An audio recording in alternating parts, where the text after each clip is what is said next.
Kahit naman ako, di ba, ang dami kong pinagdaanan ng mga devastating breakups. Pero andito pa rin naman ako. Breathing. May project tayo. Environment. Biking. Huwag niyo na ako tawagin, sir. Kuya na lang. Pwede ka namin shoot ngayon? Kailangan masubukan niyo mismo yung pagbibisikleta para maintindihan at mapalalim ninyo yung ginagawa ninyo. Oo nga pala, kailangan mo rin pala magdala ng boyfriend. Para pag naligaw ko sa gitna ng gubat, hindi ka malulungkot. Nagbabay ka na raw ulit. Ngayon ka lang tatawag uli to tell me this? Para walang nangyari, ha? Sabi nga nila, yung pagbibisikleta, parang lovemaking daw yan. Kapag ka nagawa mo na, hindi mo na makakalimutan.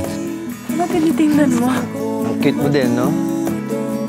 Sabi mo, you wanted me out of your life. But that's not what I want. Umuwi ako dahil ito ang gusto ko. Sana maging masaya ka na. I will fight for her. Kala ko nawala na talaga ako eh. Alam mo, mahanap kita.